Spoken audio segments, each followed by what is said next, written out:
What's up, guys? Joel Hoffman here, coming to you straight from the underground. Underground motivation, lifting people from rock bottom.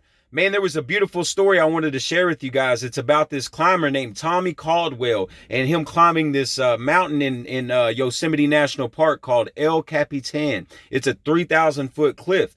The thing about it is that the cliffs have been climbed before, but what Tommy did is he developed a special route that nobody had ever climbed of a part of the mountain that people said was unclimbable. So I guess he just wanted to do what's impossible. I don't really know his reasoning behind it, but this was his goal. And this dude took years to plan this thing, like to break it down into sections. And I just thought there were certain parts of this story that was just such a great testimony for how to handle life situations and maybe how to plan situations. So like whenever he was planning this thing out, you're looking up, that's 3,000 feet. Like you don't just jump up there and start climbing. Like he had to go and start from the top and work his way down and plan out every move that he was going to make in order to climb this thing. So he eventually planned the route, and what happened was he got to this one spot that was very difficult, and he had planned like this power jump move where he was going to jump and make this move to make it happen.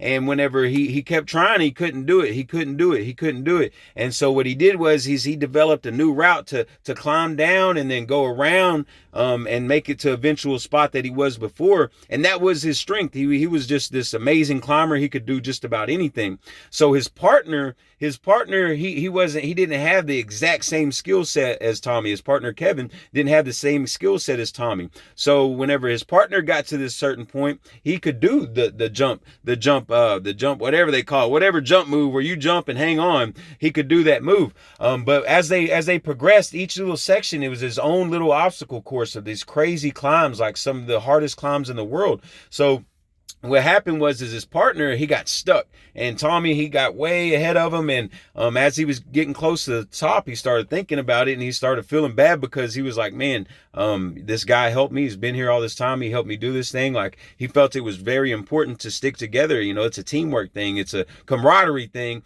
So he went back down and he helped his partner until his partner finally made it across this section. And then boom, they were both off to the races. And whenever they got to the top, it was like this feeling of doing what was impossible. Like everybody told him they couldn't do it, but they did. But think about how he did this. He broke it down into sections. He didn't attack everything at once, and he didn't give up. Like the whole thing, like you watch him and he's falling. These guys are falling over and over and over and over again. This thing takes weeks. They're constantly climbing every day. Like this stuff is it drains their body so much. It takes so much endurance that they literally have to rest for hours. They're up there taking craps up there, eating, like living up there on the side of a mountain on a tent, and constantly every day they're climbing and falling and doing shit that nobody has ever done before. And just to imagine, like nobody's ever done this, the amount of confidence and willpower it takes, like nobody's ever done it before, to keep trying to continue over and over and over again, like not knowing if they're ever going to make it to the top. They really didn't know,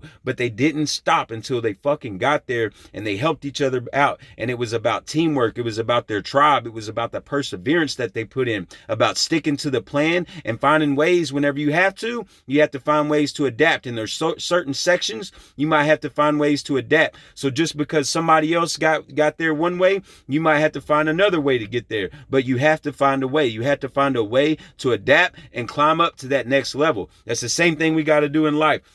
So take this story, check it out, man. Check it out on, I think it was like Netflix or Hulu or something, man. It's about Tommy Caldwell and Kevin Jorgensen climbing El Capitan at 3,000 feet, man. It's a great, beautiful story. And if you're ever struggling in life, just remember that you got to keep climbing. Like every time you fall, you knuckle back up, you get back up, and you get back to fucking climbing. You get back to work, and you get back to focus on your goal and getting back to the plan. If the plan don't work, then you got to make a plan that will. Make it. Reroute yourself. Reroute your route to where you're going to get to the same destination. Because at the end of the day, guys, it's really all about the end destination. So whether we have to change the route to get there, it really don't matter, because the only thing that matters is the destination that we're trying to get to with our fucking goals. So remember that, guys. Let's climb like champions. Let's be a champion today, and y'all get your grind on. I hope everybody's having a great day, staying sober out here. I know I am about to go get this gym in. Got some new stuff coming for you guys, man. Developing this sober program. It's a beautiful thing, man. Like